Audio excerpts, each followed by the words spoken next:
temple, Luxor like a most important temple, Karnak temple. Entry ஆகணும்.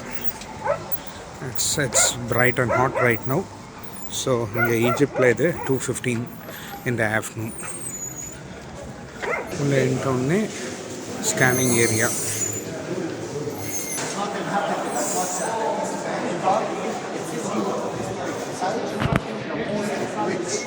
The Egyptian map before coming. So Egypt is a country located in the most northeast corner of Africa.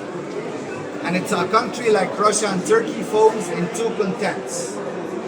All Egypt falls in Africa except this small part, Sinai Peninsula, belongs to Asia. So Egypt is like Turkey and like Russia falls in two continents. Little part belongs to Asia, rest of Egypt belongs to Africa. Before digging the Suez Canal to connect the two seas, this is the Suez Canal, this was the only land connection between Asia and Africa. After digging the canal, no more land connection between these two continents, only the tunnels under the canal and the bridges above the canal. Currently we're having 2 tunnels and 3 bridges above the Suez Canal that people can use to drive. The capitals I mentioned in the bus are located here. This is Cairo, Memphis is here, Alexandria is there, and we are going to visit Alexandria on the way back. Luxor is here. Where is Hamanaputra? Huh? Where is Hamanaputra? Where is what? Hamanaputra. In Egypt, always historians used to say the Nile River is the gift of Egypt. If this river is not here, Egyptians never ever could build a civilization or a country. Because of the existence of the Nile River here, Egyptians could settle around the river, the permanent source of water, so they can do agriculture and then they could build civilizations and countries. The Nile River is splitting Egypt into 2 banks. The West Desert, the Western Desert, this is what you guys are calling it Sahara Desert. And this name is very funny for us because Sahara is an Arabic word means desert. So you say Sahara Desert as you say desert. It's either you call it the Egyptian Sahara, North Africa Sahara, or North Africa Desert. In Egypt we call it the Western Desert because it falls to the west bank of the Nile River. This desert is mainly sandy desert. Eastern Desert is mainly rocky, as we are having a long range of mountains here. We call it Red Sea range of mountains. So rocky and sand, and that's why there are many other locations around the world are called Memphis until today. It's all taken from the Egyptian Memphis. Our border lines are Libya to the west, Sudan to the south, our young bothering brothers but so bothering. Red Sea to the east of the Red Sea it is Saudi Arabia, Jordan, and Palestine. Repeat after me, Palestine. Thank you, Palestine, huh? So, Saudi, Jordan, and Palestine. North, it's the Mediterranean Sea. To the north of the Mediterranean Sea, we find Turkey, Albania, Cyprus, Crete, Greece, and then Italy to the west. Clear so far? Let's move to the next complex. Why we have here 21 different temples? Why Egyptians remained 1900 years making constructions on site? Simply because of the existence of the main temple of the main gods in the ancient Egyptian mythology, God Amun-Ra. God Amun-Ra. In the ancient Egyptian mythology, they were believing that Amun-Ra is the creator god, the god of the gods, or the king of the gods, the very first of everything, the one and the only. So when they decided to build a temple for Amun-Ra in this location, every single king and rich man in Egypt, in ancient Egypt, was interested to beg, to pay money, to send workmen, to give gifts to the site. That's why almost the complete Egyptian kings since the beginning of the constructions here. Every king came later on, he wanted to make extensions to the site. Can you imagine it? What does it mean? A site remained under construction for 1900 years, 1900 years. Every single king came to power. He came to make some constructions here to commemorate himself and his name because of the religious importance of this. Welcome, my dear friends, to the most historical site remained under construction on earth, as we said, 1900 years. Welcome to the most used religious site on earth, even if you compare it to Islam, Christianity and Jewish religions. This site remained in use for 4,000 years or 3,900 years. People are worshipping Amun-Ra, following the cult of Amun-Ra on site. Welcome to the biggest religious complex on earth and the biggest historical site on earth as well. It's simply Karnak temples. We are today visiting Amun-Ra temple, but the site is massive, surrounded by an enclosure wall and 8 gates, so people can access from different directions. Always remember the name, Karnak temples, the biggest historical site on earth. Now we're gonna walk in a gallery of some black and white pictures of the temple 100 years ago and 120 years ago.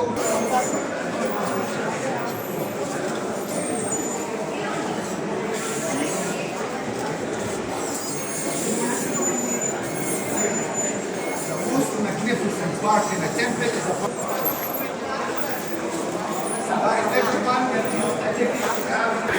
டிக்கெட்டை scan பண்ணிட்டு போகணும்.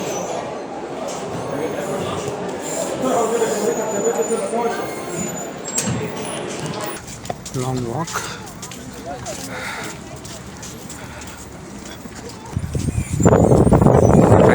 Karnak temple போட்டிருக்காங்க. Because one of the டெம்பிள்குள்ளே போக போகிறோம். The main temple.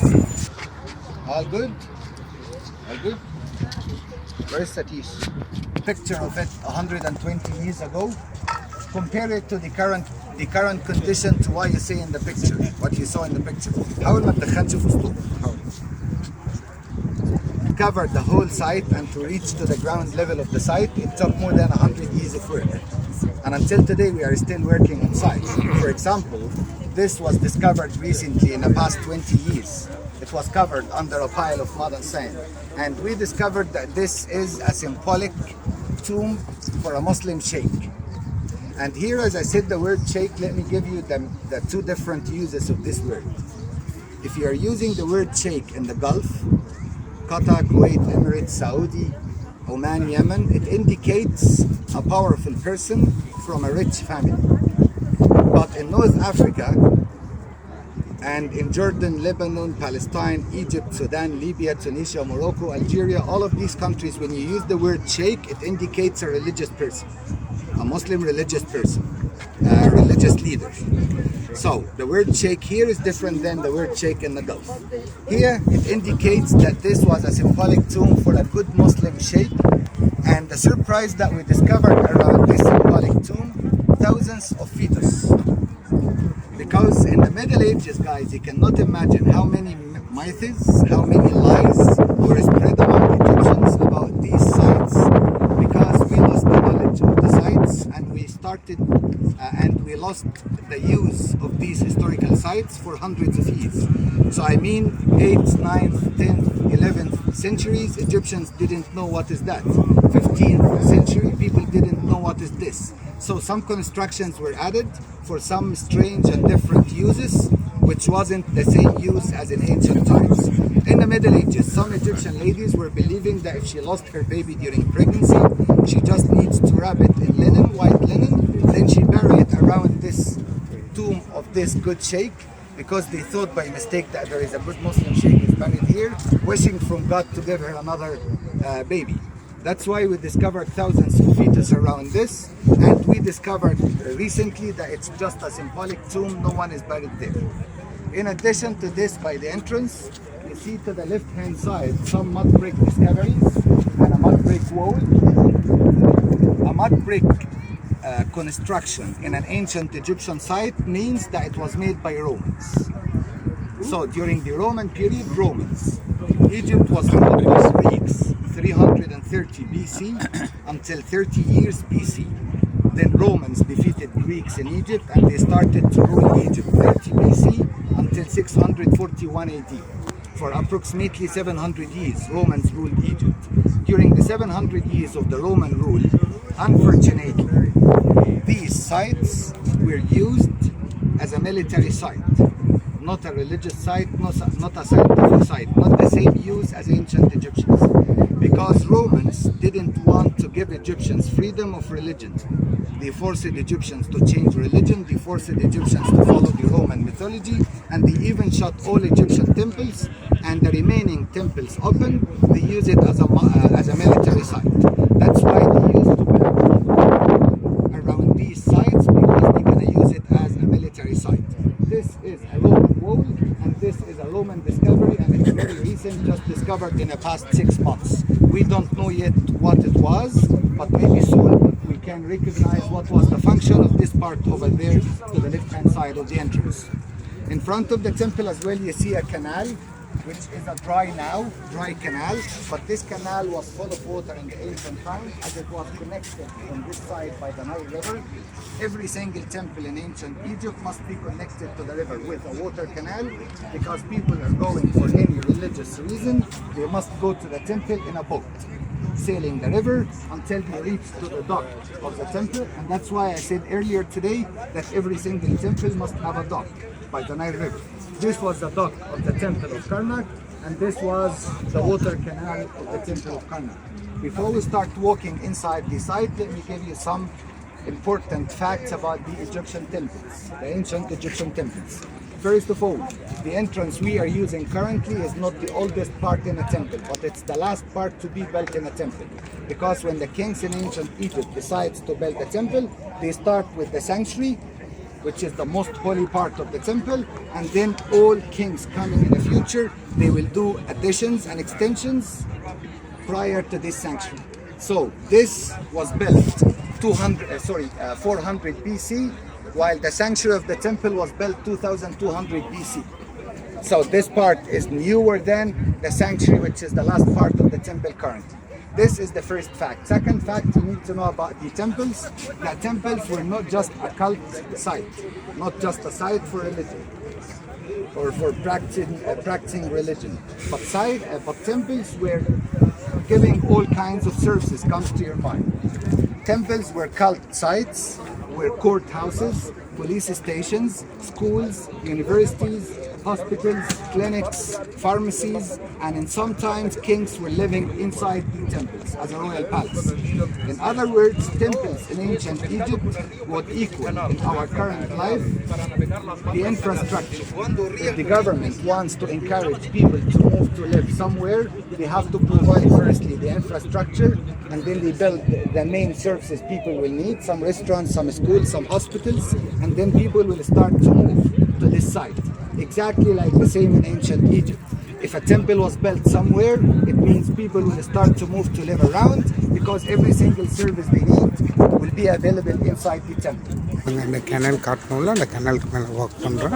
இது Nile ரிவரில் connect ஆகிட்டு இருக்கும் in the past. We're going to enter the temple. Basically. You can see, yeah, the main axe until you arrive to the east side. So west. All of our countries are descended to the simple flag of God the Son.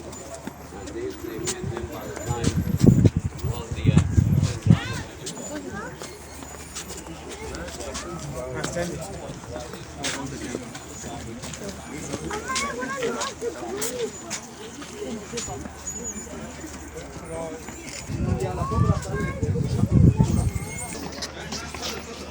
Dump their feet in the ground, it means there is underground water here. And it's not really easy, it's not a common skill for animals or creatures in general. Which other animals can smell water or can determine water? Only ram and camels, according to what I know. Rams and camels. That's why Egyptians, until today, if ancient Egyptians used to worship the animals itself as a sacred thing, for example, in Islam, any Muslims? In Islam, we have the name of Allah, the name of the God Allah, and there are 99 names for the same God. 2,000 years from now, if the person discovered a piece of some person telling 99 minutes of God, they might think that Muslims 2,000 years ago used to worship 9 sandstone quarry. And instead of going to the quarry 15 kilometers away to cut rocks from the very scratch, they used to come and cut it from here. If it's unknown site and we have no hope to know what was it. If a site was volumes, every volume is like 1,000 pages, and this French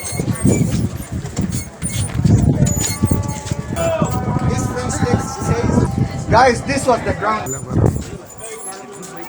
So இங்கே some images இந்த வாலில் இருக்குது. So walking towards it.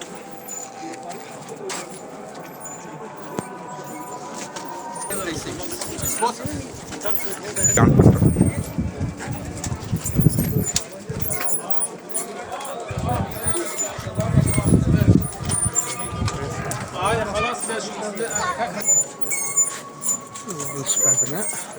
Engravings we can see clearly.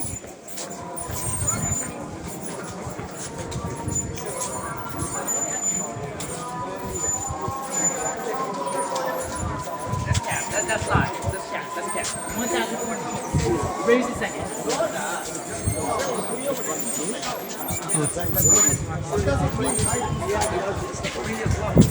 Hypostyle hole means a hole covered with the ceiling carried on columns. Right? The biggest hypostyle hole on earth was Notre Dame Cathedral in Paris.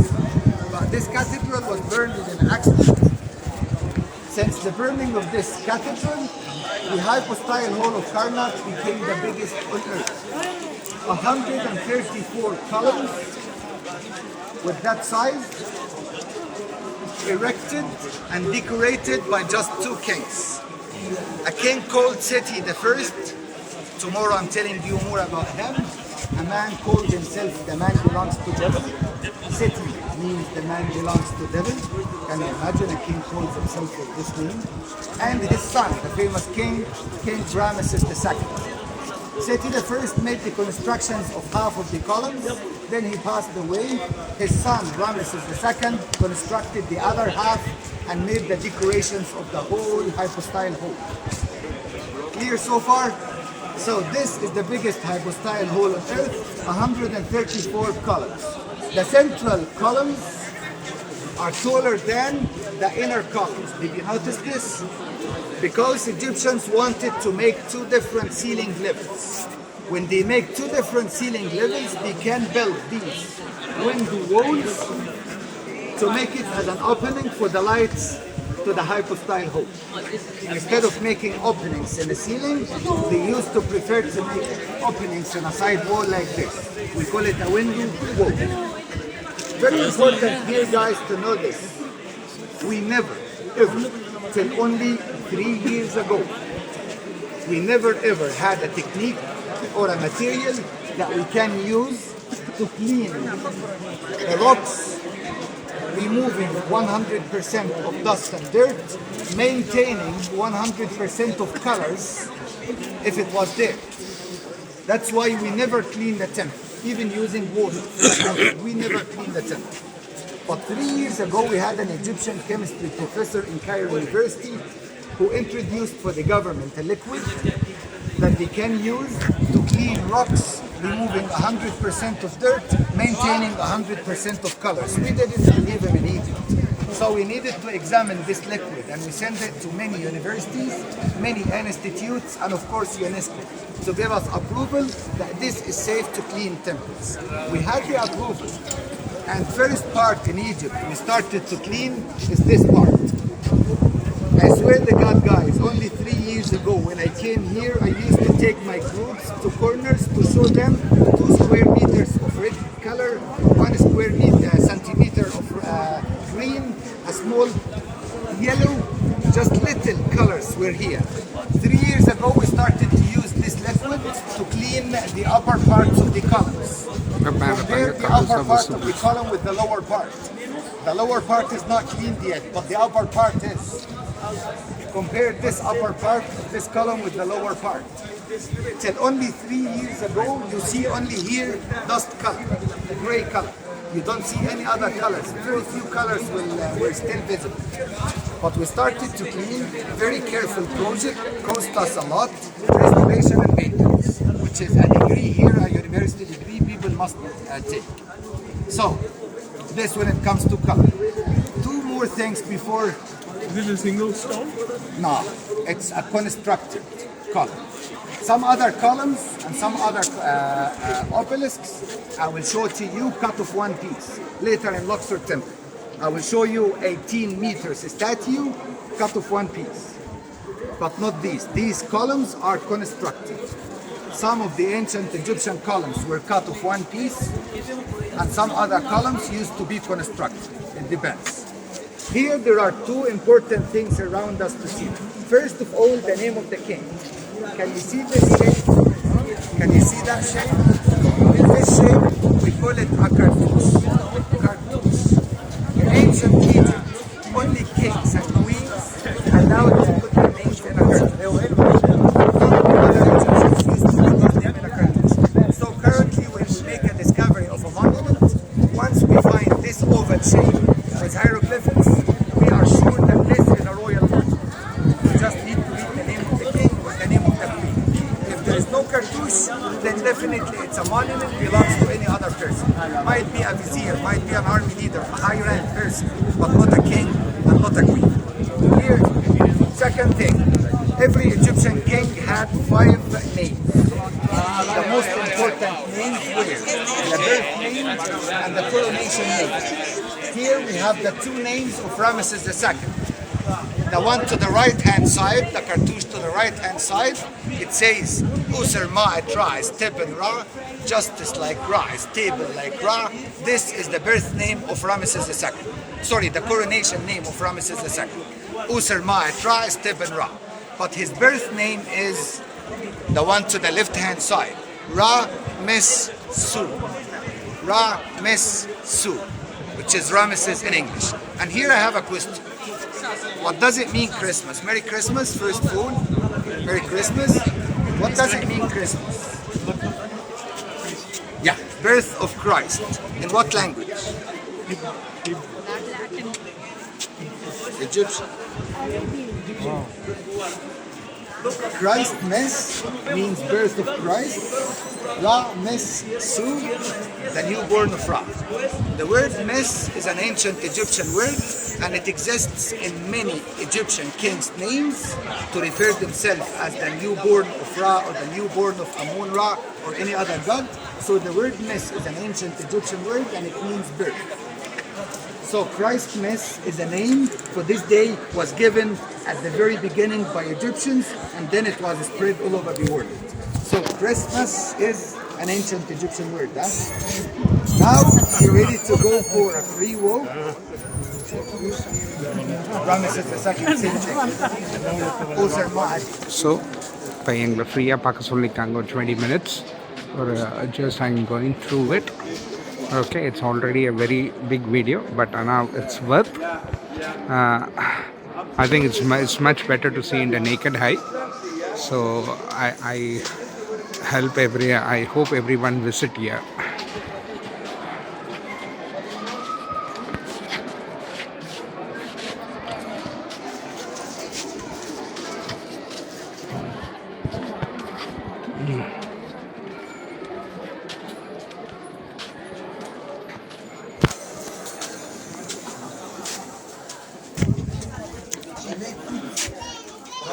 Only 50 years back, selling of monuments here was legal. So anala you get Egyptian monument everywhere in the world. So only after 1972 they have stopped it.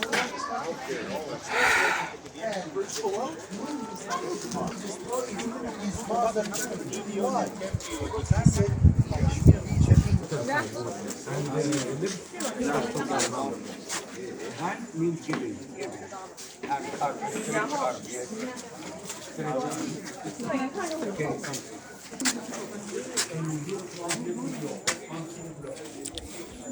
So இதெல்லாம் calligraphy. So artல வந்து they will try to say things. So இது and then நினைக்கிறேன் some kind of birth. So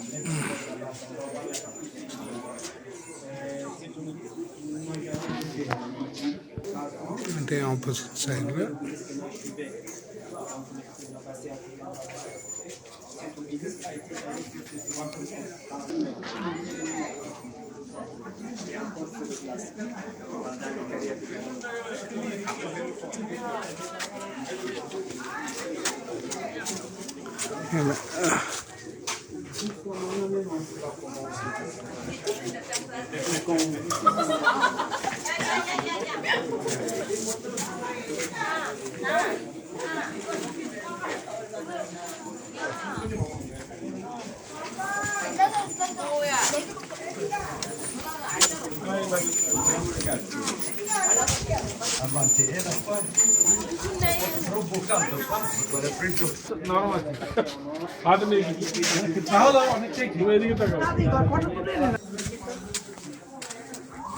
I think whole drums. Okay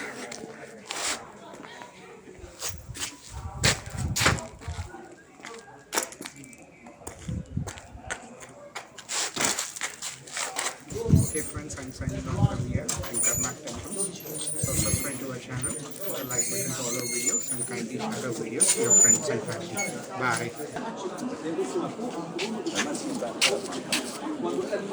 Bye.